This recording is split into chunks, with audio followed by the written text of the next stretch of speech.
علماء نے لکھا جو اللہ نے لیلۃ القدر کو مخفی رکھا ہے اس نے ایک بڑی عجیب وجہ لکھی. فرمایا کہ لیلۃ القدر کو اللہ نے چھپا کے رکھا. یہ بندہ 21 کو بھی اٹھتا ہے, 23 کو بھی اٹھتا ہے, 25 کو بھی, 27 کو بھی, 29 کو بھی, پتہ نہیں ہے لیکن اٹھ رہا ہے. میرے مولا فرشتوں کو کہتے ہیں تم کہتے تھے فساد کریں گے, دیکھو اس کو پتہ نہیں ہے کہ 21 کو ہے, 23 کو ہے, 25 کو ہے, 27, 29 کو ہے, لیکن ہر رات مجھے پکار کر کے رہے گا مجھے معاف کر دے.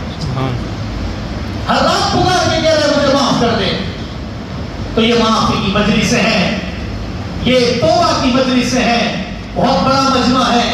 اور آپ ماشاءاللہ آئے نہیں ہیں, اللہ آپ کو لے کر آیا ہے, اللہ نے آپ کو چنا ہے, اللہ نے آپ کو قبول کیا ہے. اللہ سے توبہ کریے, حقوق اللہ میں کمی ہے, اللہ سے معافی مانگو. حقوق العباد میں کمی ہے, لوگوں سے معافی مانگو. نہیں مانگ سکتے ان کے لیے ایثار ثواب کرو, اعمال کا صدقہ ان کو بھیجو, اللہ ان کے دلوں کو نرم کر دے گا. لیکن حقوق العباد کی کمی کو چھوڑ کر عید کو نہیں منانا, لیلۃ القدر نہیں گزارنا, کوئی فائدہ نہیں, کوئی فائدہ نہیں.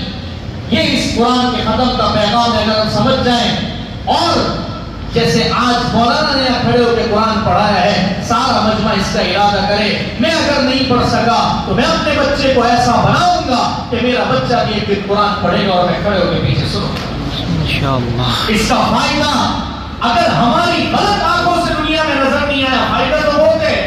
اگر نظر نہیں آیا تو میں کہا کرتا ہوں کہ اس دن تو ضرور نظر آئے گا جب آپ کو کندھوں پہ اٹھا کے ڈولی لے جائی جائے گی تو باہر سے کسی حافظ کو بلانے کی ضرورت نہیں پڑے گی. خوش نصیب ہوگا وہ جنازہ اس بات کا کہ جب اس کو اندر لٹایا جائے گا تو اسی کا لخت جگر اور بیٹا پڑھ رہا ہوگا الف لام میم ذالک الکتاب لا ریب فیہ, اسی کا لخت جگر پاؤں کے پاس پڑھ رہا ہوگا آمن الرسول بما انزل الیہ من ربہ والمؤمنون, اور فرشتے آ کر کہہ رہے ہوں گے کہ یہی تیرا بیٹا ہے جس کی وجہ سے آج تیری مغفرت کا اعلان کرتے ہیں.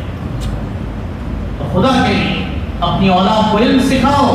دنیا کوئی منع نہیں ہے, ضرورت ہے, یہ علم مقصد ہے کہ جب دنیا سے جاؤ نا تو فرشتے بھی کہے کہ کیا زبردست اولاد چھوڑ کے آئے, جو تیرے لیے قرآن پڑھ رہی ہے, جو تیرے لیے ایصال ثواب کر رہی ہے. اللہ پاک اس ختم کو قبول اور منظور فرما لے. آپ کا اٹھ بیٹھنا اور آپ کا یہاں مجلس میں حاضر ہونا اللہ تعالیٰ قبول اور منظور فرما لے. میں ایک بار پھر مولانا کو اور ان کے سامعین کو اور آپ